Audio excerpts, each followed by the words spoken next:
falar em outras línguas, conforme o Espírito lhe concedia que falassem. A primeira coisa que é notado aqui no capítulo 2 de Atos, é um texto interpretado de forma errônea por muitos movimentos, como base para o movimento que chamam de pentecostal ou neopentecostal. Mas a festa de Pentecostes, e Pentecostes significa o 50º dia, 50 dias, havia uma festa então da colheita, a festa de Pentecostes, que já fazia parte do calendário judeu. Foi nesse dia que aconteceu o derramamento do Espírito Santo. A partir do verso 14, creio que Deus nos dará a oportunidade de observar nas próximas semanas, Pedro dizendo então que se cumpre o que foi dito pelo profeta Joel. Havia uma promessa do derramamento no livro do profeta Joel, que profetizou anos atrás, muitos anos, que Deus derramaria do seu Espírito sobre toda a carne. Sobre toda a carne é a ideia da humanidade. Então, vamos falar aqui de algo interessante.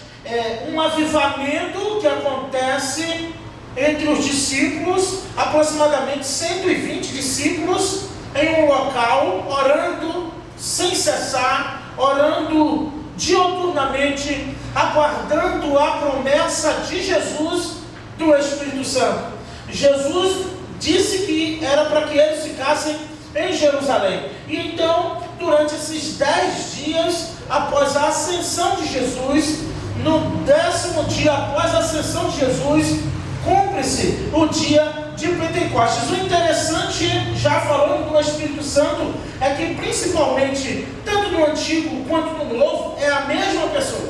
Às vezes a pessoa diz, no Antigo Testamento era assim, na época era assim, agora é assim. Irmãos, um dos atributos de Deus é a imutabilidade. Ele não muda, o tempo não muda o caráter de Deus, as circunstâncias não mudam a maneira de Deus operar. Pelo contrário, a minha Bíblia diz, eu creio que a sua também, que agindo Deus, quem impedirá? Então, irmãos, não existe essas coisas, essas falácias no reino de Deus. Porque naquela época, porque naquele tempo. Falamos isso simplesmente para situar os ouvintes a respeito de um contexto histórico e cultural de uma passagem. Mas no que diz respeito à ação de Deus, Ele é o mesmo Deus que abriu o mar vermelho, é o Deus dessa igreja. O mesmo Deus que deu vitória ao povo de Israel. O mesmo Jesus que ressuscitou a filha de Lázaro, é o Jesus dessa igreja. Amém, irmãos? É o meu Senhor, o teu Senhor. O mesmo Espírito Santo que desceu no dia de Pentecostes é o que habita em mim e você, que fomos selados pelo Espírito Santo da promessa. Senão ficamos presos ao tempo, ou justificamos épocas para o agir de Deus. Mas Ele é o mesmo, Ele não mudou, Ele é o mesmo, a sua misericórdia é a mesma, a sua graça é a mesma, a sua provisão é a mesma, tudo. Ele é o mesmo Deus, é o mesmo Espírito Santo que Jesus conversou com os discípulos que é o mesmo de hoje. As épocas mudam, muda presidente, mudam campanhas, partidos, mudam tempos e épocas, o mundo muda, a sociedade muda, mas o Senhor permanece o mesmo, de geração em geração. Ele é Deus, Ele é Senhor, Ele é o Paráclito, o Consolador, o Espírito de Deus que habita no meio do seu povo. Precisamos entender isso de forma definitiva, senão começamos então a estudar Deus de forma parcelada, de forma parcelada, como se Deus estivesse distribuindo um pouco de si em cada época. Não, Ele diz, e disse através de Jeremias, sabe o que? Buscar-me-eis e me achareis, quando me buscardes de todo o vosso coração. É o que eu e você precisa. Você quer que Deus se revele a você? Você quer que o Espírito Santo se revele a você? Buscar-me-eis e me achareis, se me buscardes de todo o vosso coração. Buscar-me-eis e me achareis, se me buscardes de todo o vosso coração. Não tem métodos, não tem maneiras, não tem uma forma, não. iremos ver ainda, e está registrado na Bíblia, o Espírito Santo age como quer, na hora que quer, quando quer, e não dá satisfação a ninguém. Ele é Deus. Se não, irmãos, cairemos na tentação de limitar o Espírito Santo. Aqui está dizendo, ao cumprir-se, ao chegar o dia de Pentecostes, todos estavam reunidos no mesmo lugar.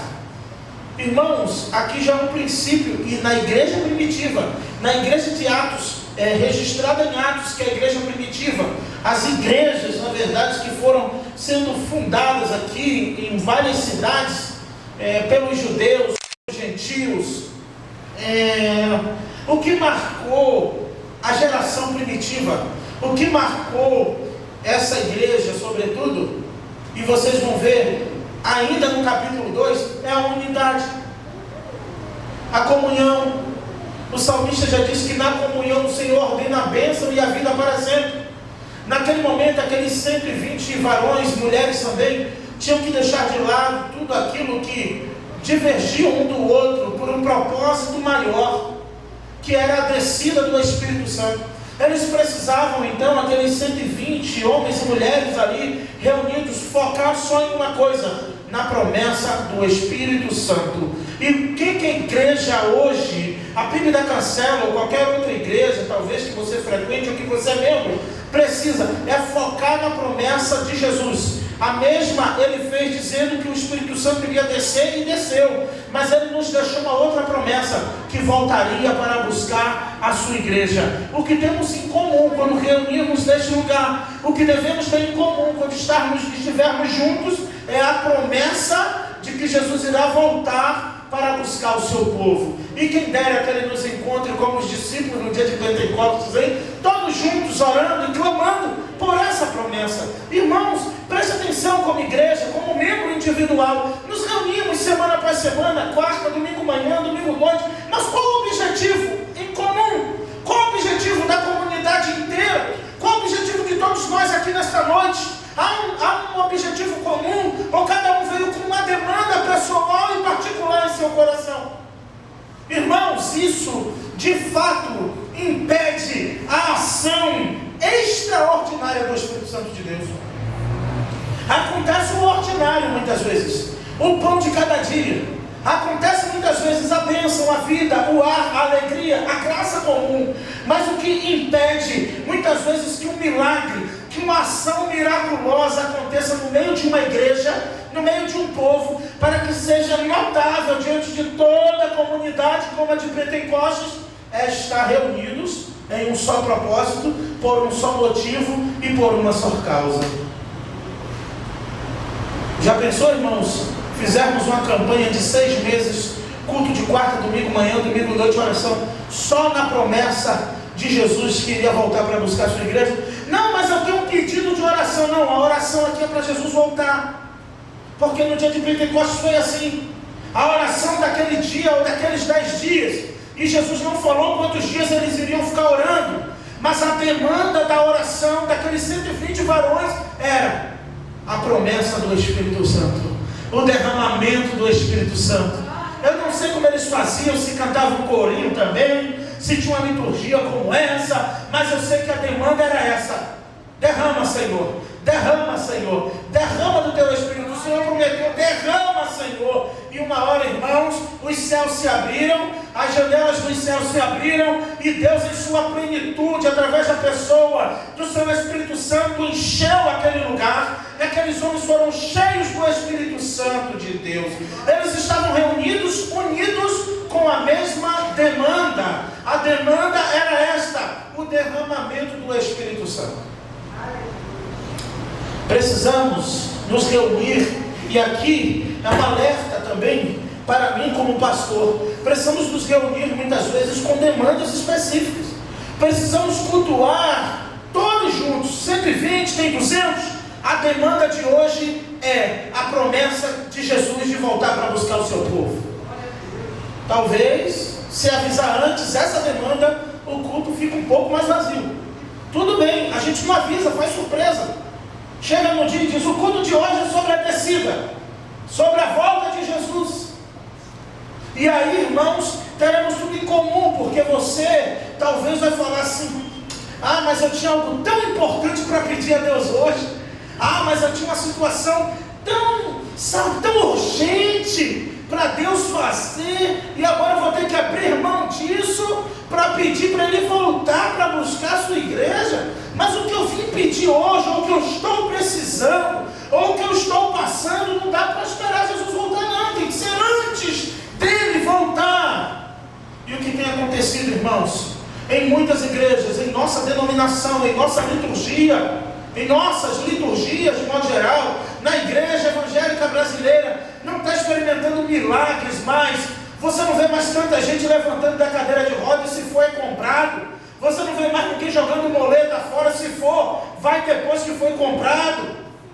Sabe por quê? Porque as demandas individuais acabaram impedindo a unidade da igreja. Estão todos reunidos em um só lugar.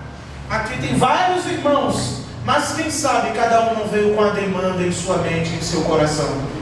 Pastor, o senhor está dizendo que está errado? Não, eu estou dizendo que esses homens, nesse dia, para que experimentassem esta promessa, abriram mão e clamaram por uma única coisa: derrama, Senhor, do teu Espírito. E aí se cumpriu, a promessa aconteceu, porque o povo estava reunido no mesmo lugar. Esse princípio aqui também é de congregação, é de congregar. Eu postei hoje uma frase nos meus stories que eu achei interessante: afastado da igreja, mas não de Deus, é a maior fake news de todos os tempos. Os escritores hebreus vão dizer: não deixem de congregar, como é costume de alguns. E muitos usam o pretexto: não, onde eu estiver, amém, onde você estiver, mas não de livre e espontânea vontade, pelo simples prazer de não congregar. Porque devemos estar juntos no mesmo lugar, como estamos aqui. Irmão, Jesus vai voltar, amém, igreja? Mas já pensou que coisa linda se for num dia em que estivermos em culto? Sabe?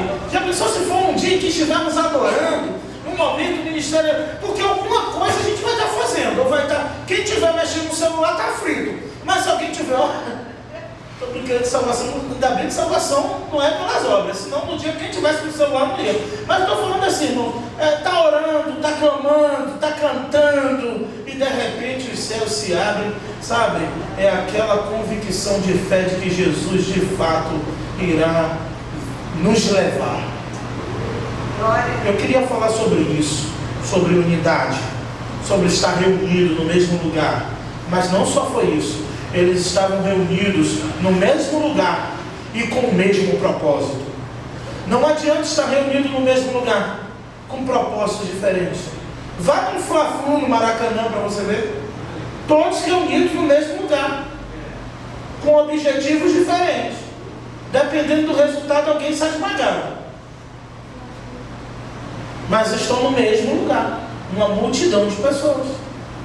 Eu falei Fla-Flu, já olhei, tomei até um susto ali, Rodrigo, com a máscara do Fluminense. Cadeira.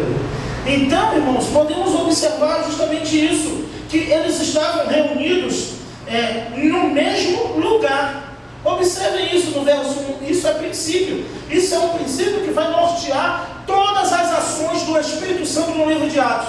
Estavam orando no mesmo lugar, na casa de João Marcos. De repente lá, Pedro preso, os cárceres se abrem, os anjos vão lá e abrem, Pedro bate na porta enquanto estão orando. Mas o que? Enquanto eles estavam orando, Atos 4:31, e tendo eles orado, estavam juntos, moveu-se o lugar em que estavam reunidos, e todos foram cheios do Espírito Santo. Princípio de Atos para a ação do Espírito Santo sempre vai antes, unidos, reunidos, unidade, e tendo eles orado, e depois de terem clamado, sempre algo acontece após um momento de intercessão comunitária. Quando eles se reúnem na casa de um, quando eles estão em um monte, quando eles estão em algum lugar clamando especificamente por algo, grandes coisas no reino espiritual acontecem. E baseado nisso, foi também o pedido de oração de hoje na intercessão, para que nós uníssemos a nossa fé e pedíssemos de forma específica como igreja, em um único objetivo. Senão, quando começa a orar, um está orando pelo prédio, um está orando por outro, um está orando por outro. Amém, irmãos, o Espírito Santo, Deus sabe de tudo, mas se concentrarmos, já pensou? A fé da Leni, a fé do Jorge, a fé da Jácia, a fé da irmã Jacirema, a fé da irmã Márcia, a fé da irmã Lúcia, do irmão, todo mundo com a mesma fé, naquele irmão, naquela irmã, naquela demanda. Imagina a explosão do reino espiritual. Imagina, porque Jesus fala do poder da concordância. Jesus fala que a igreja orando junto liga na terra e liga no céu. A Bíblia fala disso. Jesus fala: olha, quando vocês orarem, orem juntos por uma mesma causa, porque o que for ligado na terra é ligado no céu. Então pode ter 500 membros, cada um orando por uma coisa, pedindo por uma coisa. É o egoísmo. Mas quando nos reunimos, esse momento é no momento de entra no teu quarto, fecha a tua porta, que o teu pai que vem em secreto te recompensará. Amém. Mas quando estamos como igreja, como congregação, reunidos e unidos, temos que ter tudo em comum. Tudo em comum. E de repente veio do céu um som. De repente veio do céu um som, como de um vento impetuoso, e encheu toda a casa onde estavam sentados. Outra tradução vai repetir: onde estavam reunidos. De repente veio um barulho do céu, como um vento impetuoso. Como? Eu fiz questão de marcar isso aqui, que também vai aparecer muito como essa figura de linguagem, de comparação, símile, comparação, como que?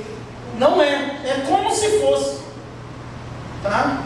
Como veio do céu como um vento impetuoso e encheu toda a casa. E o Espírito Santo no grego original é pneuma, que é vento, é sopro. Por isso que tem pneuma, pneumonia, que vem do pulmão, do ar. Pneu, por causa do ar que tem, né, dentro do pneu, que ele sustenta o ar ali no veículo. Então Jesus diz a Nicodemos: o vento sopra onde quer e ouve-se a sua voz. Mas só é guiado pelo Espírito quem é nascido pelo Espírito. Mas uma geração que não nasceu do Espírito e quer guiar o Espírito, fica complicado. Primeiro precisamos nascer do Espírito, e creio que fomos, amém, irmãos? E depois guiados pelo Espírito. Mas não guiar o Espírito. O Espírito Santo, hoje é o dia de cura, hoje tu vai curar, hein? Que a gente botou a placa que hoje é dia da cura. Aí se o Espírito Santo não curar, o pastor está frito, está todo mundo frito. Hoje é o dia disso, e aí ele guia o Espírito Santo. Quer dizer, guia não, né, irmãos? Pensa que guia, porque um Deus soberano que criou os céus e a terra, que tem o seu Espírito como um pneuma, como quem vai dominar, quem vai guiar? Mas há uma falsa ilusão de um controle, e o desejo do homem ainda de ser igual a Deus. Esse desejo só vai acabar com um corpo transfigurado, um corpo de glória, de ter demandas para o céu, não os céus demandas para a terra, mas o homem manda a sua agenda para Deus e diz: hoje é dia disso, hoje é o dia da cura, hoje é o dia do milagre. Mas aqui diz que aconteceu quando eles nem estavam esperando. Imagina só, de repente veio. E as coisas de Deus são assim, irmãos. Deus age assim, de repente. Infelizmente, de repente você estava bem, de repente você está mal. De repente você estava são, daqui a pouco você está enfermo. De repente você está enfermo também, de repente você está curado. Porque é o Espírito Santo que age como quer, na hora que quer.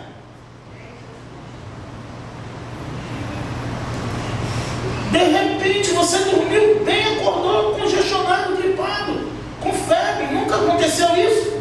De repente. Estamos, irmãos, sujeitos às intempéries da vida. Mas o Senhor continua sendo o Senhor da igreja, o controlador da igreja, o dono da igreja. E quem é a igreja? Eu e você. Nós somos o templo do Espírito Santo.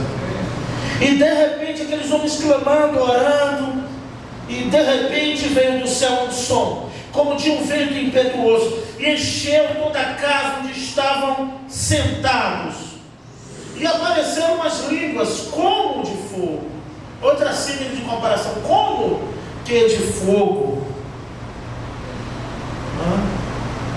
distribuído entre eles, e sobre cada um pousava uma. Então, se tinham 120 pessoas, vamos no texto, vamos na exposição, olha o texto, porque não adianta ficar no folclore e não olhar para o texto, senão a gente fica chateado sem razão. Olha para o texto: línguas repartidas como que de fogo, e sobre cada um pousava uma. Da ideia de que 120 línguas no mínimo diferentes nesse dia. Dizendo sobre cada um pousava uma, está distinguindo uma da outra, distinta, cada um pousava uma. Uma o quê? Uma língua. Então eram várias línguas. É a primeira questão a resolvermos aqui nesse texto, com a Bíblia aberta. Aqui não fala de línguas estranhas. Na verdade, que não fala, que fala de línguas repartidas como que de fogo, sobre cada um pousava uma. Vamos ainda avançar aqui. Todos ficaram cheios do Espírito Santo e começaram a falar em outras línguas. E aqui glossa, língua idiomática no original, glossolalia. Cada um começou a falar em um idioma, ok? E aqui, olha que coisa linda, ainda nesse verso 4: conforme o Espírito Santo lhe concedia quê? Quem concedia o que falava, irmãos? Não era o homem não, era o Espírito Santo, né? Era o Espírito Santo. Agora vamos entender quais línguas, né? Estavam em Jerusalém. Aí Lucas vem. Estavam em Jerusalém, olha o 5 comigo: judeus piedosos de todas as nações debaixo do céu. Quando o som foi ouvido, a multidão aglomerou, e todos ficaram confusos, pois cada um ouvia falar na sua própria língua. Cada um ouvia falar na sua própria língua. E perplexo, olha o verso 7 comigo: admirados diziam uns aos outros: por acaso esses que estão falando não são todos galileus? Olha o preconceito. O galileu era um povo bem, até na educação, vamos dizer, era o povo do lado mais analfabeto, era o povo menos, uma fala mais chucra. Tanto que quando a mulher fala: Pedro, tu és um dele, porque a tua fala te denuncia. Era um sotaque galileu. O sotaque galileu era como se fosse uma pessoa do interior. Vamos comparar assim, uma pessoa do interior. Então tu fala igual a ele, nesse sentido de falar igual. Não é que ele falava igual a Jesus: oh meu Deus e meu Pai. Não, é o sotaque.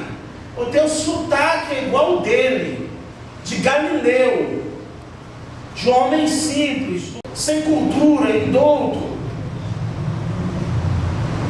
E aqui a multidão admirada, porque assim, irmãos, sempre quem não recebe, não tem, não pode ter, está ali só para criticar. Reparou isso? A maioria que critica que não tem, que não recebeu. Então tinha uma multidão de espectadores também. Quando aqueles homens começam a falar cada um na sua própria língua, quer dizer, eu estou tentando mudar o pensamento de vocês, ou é a Bíblia que está mudando isso, se alguém pensa diferente? Porque aqui está dizendo que cada um falava na sua própria língua. Nota, verso 6 de Atos 2. Então eles perplexos, admirados, mas para criticar. Não são todos galileus? Como esses homens agora se tornaram poliglotas?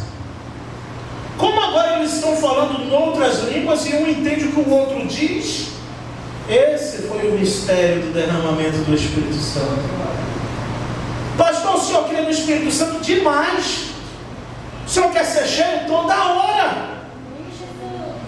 O senhor quer falar mistério? Manda mistério, Deus, para falar contigo. Isso é minha intimidade com Deus. Intimidade com Deus não se discute. Mas intimidade já diz, é algo seu e de Deus. Se eu quiser plantar bananeira no meu quarto para falar com Deus, amém. Eu glorifico a Ele.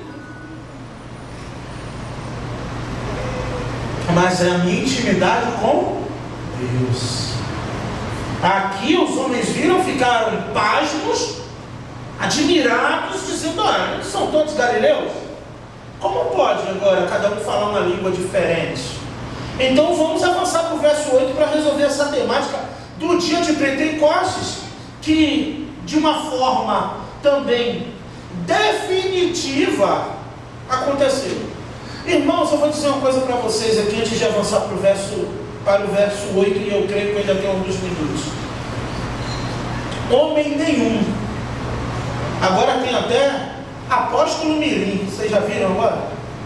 Tem até agora um apóstolo mirim, um garoto, não deve ter 11 anos, foi consagrado a apóstolo mirim. O menino já senta numa cadeira estofada, ele é apóstolo mirim. Não é fake, a notícia não é fake, é real.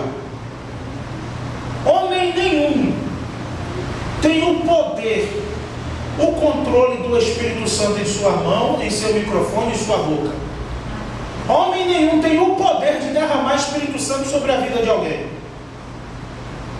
O Espírito Santo é uma pessoa. Jesus disse: quem tem um pai tem um filho, quem tem um filho tem um Espírito. Como pode? Não, eu só tenho Jesus, ainda não tenho Espírito Santo. Não, ainda não. Chegou atrasado. Não, só está esperando orar para ele vir.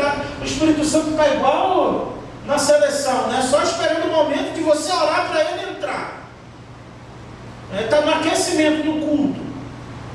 Aí você orou, ele entra. Aí possui a pessoa. Não tem nada a ver com histerismo, não tem nada a ver com movimento, com barulho. Tem a ver com o dínamos, o poder, a ação, o que move o cristão. Ele é o vento, ele é o pulmão da igreja, o fôlego do crente. Ele é o pneuma.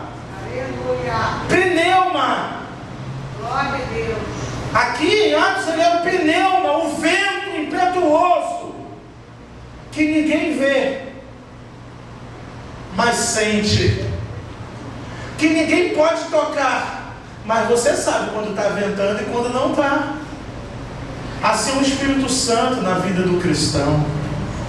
Você não pode ver, não pode tocar, mas pode sentir a sua doce presença. Homem nenhum tem esse poder de controle. Quando eles zombam, admirados, o verso 8 diz assim: olha comigo, olha na Bíblia. O doutor, voltando aqui, o pastor Hernandes Dias Lopes diz que conhece uma igreja quando é bíblica, quando ele vai pregar, que é quando ele fala: olha na tua Bíblia, que ninguém abaixa a cabeça. Ele diz: e esse pastor não dá Bíblia para o povo. E quando ele manda abaixar a cabeça, que o povo abaixa, porque o povo está acostumado a acompanhar na Bíblia. Então, por favor, se um dia o Hernandes vir aqui, não me faça passar vergonha. Depois de tantos anos. E creio que virá, se Deus quiser. Então, irmãos, vamos lá. Olha o verso 8. Como então cada um de nós os ouvimos falar em nossa língua materna? Olha a pergunta. Não são todos galileus? Alguém respondeu sim. Mas como todos nós os ouvimos falar em sua língua materna? Quem estava fora, quem não recebeu, conseguia entender a língua que estava sendo dita, mesmo sabendo que aquela pessoa daquela região não tinha conhecimento daquela língua. Ele conseguia entender. Eu já contei isso para vocês, eu acho que sim, mas se contei também já faz um tempinho. Teve um retiro uma vez, num colégio, no interiorzinho da Bahia, mas era um lugar uma esmo assim, eu acho que o pregador nunca imaginava, sei lá, eu não sei, mas era um lugar bem interiorzinho mesmo, interior, e ele foi pregar lá no retiro, e a gente no colégio, aquela época, pelo menos no interior é assim, o povo viaja, aí fica nos colégios, aí tem um momento da merenda, tem a pregação, e aí na hora ele começou, o pregador começou, trouxeram um pregador de fora lá, dentro da escola, no interiorzinho, e a gente saiu do nosso interior para ir para o interiorzinho ainda menor, distante, e aquele homem começou a falar em línguas, e eu dizia para ele, nossa, como a língua dele não é labachúria, esse negócio de chúria, de canto, de manto, não. Era um negócio meio inglês, sabe? All Jesus, um negócio assim, sabe? Só a Sofia aqui para explicar melhor essa língua. Só que tinha um varão lá que falava inglês, eu não sei se ele fez um curso, algo assim. Então o povo tudo glorificando, meu Deus! E o cara falando, meu Deus! E o varão falou assim, ele está enganando todo mundo, ele está falando inglês, o povo está pensando que são línguas estranhas. E o povo achando que estava recebendo poder ali, que ele falava sem parar, e ele era bom no inglês mesmo. Acho que ele pensou, vou mandar um inglês aqui para dar uma espiritualizada no negócio. Só que tinha alguém que sabia inglês ali. Foi o que aconteceu aqui nesse texto. Eles começaram a falar em outras línguas, mas quem estava de fora entendia o que estava sendo dito. Olha aí o verso 8. Como então cada um de nós os ouve falar em nossa língua materna? Uma pergunta. Não são todos galileus, então como nós conseguimos ouvir o que eles estão dizendo? Se eles não fazem parte do nosso povo, da nossa etnia, da língua, a nossa cultura não é essa língua, como eles sabem disso? Está aqui no verso 9, olha aqui, um tanto de nações, vamos chamar de nações, povos, ali reunidos com etnias, línguas, dialetos diferentes nesse dia. Olha aqui, se você quiser contar, partos, medos, elamitas, habitantes da Mesopotâmia, da Judéia e da Capadócia, de Ponto e da Ásia, da Frígia, da Panfilha, do Egito e das regiões da Líbia, próximas de Cirene, e romanos, aqui residentes, tanto judeus como convertidos ao judaísmo, cretenses e árabes. Olha aí a conclusão do 11 comigo. Todos nós os ouvíamos falar das grandezas de Deus em nossa própria língua. Isso que é para glorificar Deus mesmo? É isso que você deve glorificar, irmãos. Olha quantos povos e os galileus sendo edificados, porque cada um de uma região diferente, mas falou todo mundo a língua de todos que estavam ali. Cada um ouvia e entendia o que o outro estava dizendo. E ele diz, olha, tinha cretenses, árabes. A conclusão do 11, todos nós os ouvíamos falar das grandezas de Deus em nossa própria língua. O que isso quer dizer? O que Paulo disse aos Coríntios: edifica o povo, edifica a igreja,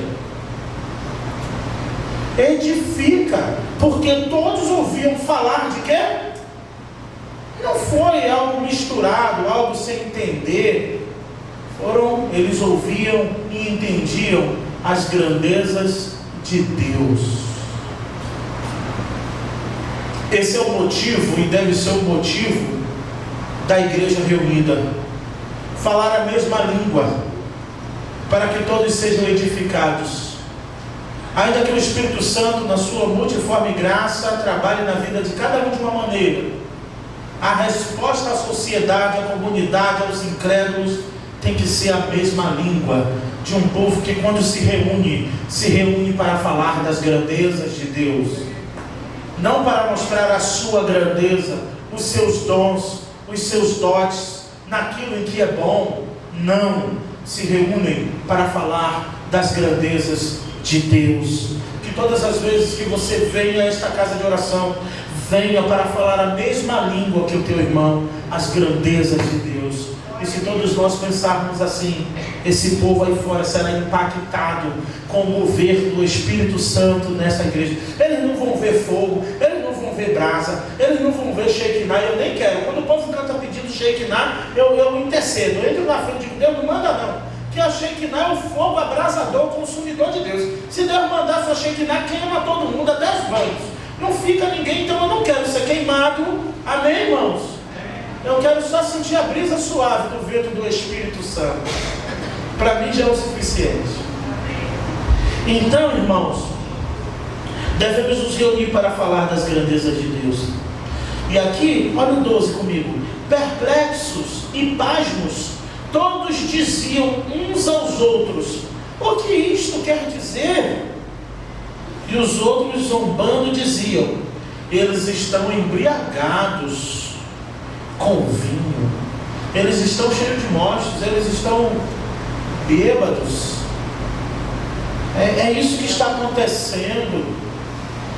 Quando não sabiam explicar o porquê Jesus fazia aquilo, disseram também: ele tem demônio. As pessoas que não têm, que não recebem, porque eles não receberam. E Pedro, e aqui o Steve Lawson prega sobre a pregação de Pedro no dia de Pentecostes, chamando de a pregação cristocêntrica. É justamente Pedro dizendo: vocês estão admirados por quê? Por que vocês estão admirados? É o Jesus que vocês mandaram matar que está fazendo isso. Jesus que vocês assassinaram. E ele começa então um discurso colocando Cristo no centro de tudo o que estava acontecendo naquele dia. Se cumprir hoje o que foi dito pelo profeta Joel. Vocês estão zombando, estão criticando, porque não tem recalcados espirituais, não tem, não oram, não estavam dentro com os 120, estavam fora para ver o que ia acontecer. Não estavam na unidade, mas estavam no mesmo lugar. Cuidado, às vezes você pode estar no mesmo lugar e não estar junto. A bênção chega, só não para você. Os despojos só são repartidos para quem está junto. Tem que estar junto para receber a bênção.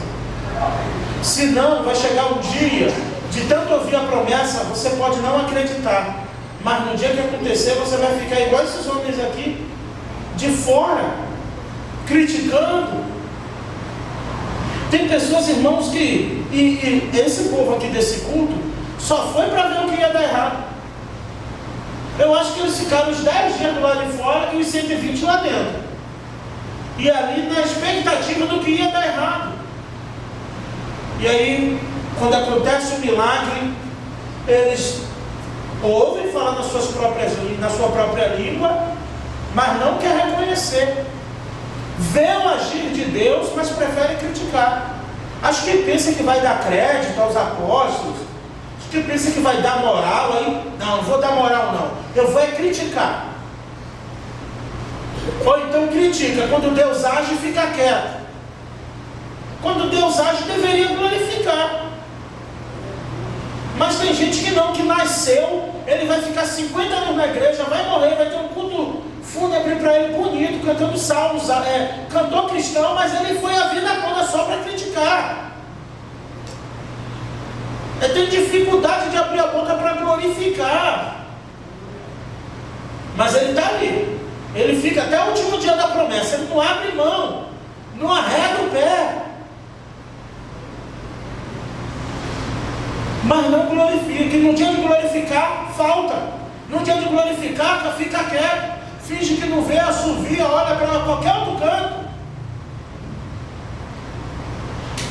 Mas fica esperando o momento de criticar. Por isso que Pedro, e aí para a próxima semana, já em 2022, né? Leiam e me digam. Eu vou começar o sermão da próxima oportunidade perguntando a vocês o senso de humor de Pedro nesse sermão. Eu quero que vocês leiam isso aqui. É um sermão pronto, eu só poderia ler. Já faria a pregação da próxima quarta. Porque aqui Pedro faz a introdução, a aula de homilética aqui para os... Faz a introdução, a aplicação, ele ilustra, ele faz uma hermenêutica e ainda aplica. Ele faz e ainda conclui. E e conclui 3.000 homens se convertendo ao Senhor. Aí vocês vejam, leiam, meditem qual o senso de humor de Pedro aqui nesse sermão. Quando Pedro vê que está um grupo, já todo mundo está cheio de vinho, o que aconteceu? Estão zombando. Pedro vem com um sermão cristocêntrico, difícil de engolir, porque sermão cristocêntrico é assim. O sermão humanista, antropocêntrico, que é aquele gostoso, sabe? Palatável. Mas o cristocêntrico, ele é indigesto. Reparem isso. A maioria das vezes que Jesus prega, alguém queria jogar uma pedra nele. Outro momento queriam jogar ele do pináculo, ele subiu no meio do povo. Outra hora os fariseus procuram pedras para jogar nele e ele se esconde. E Jesus, tem momento que Jesus vaza e diz assim, porque ainda não era chegada a sua hora.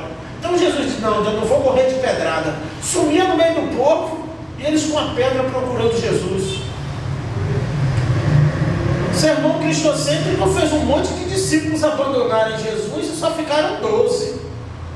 E ele diz, vocês também não querem ir embora não? E ele diz, para onde iremos nós? Pedro diz, se só tu tens as palavras de vida eterna.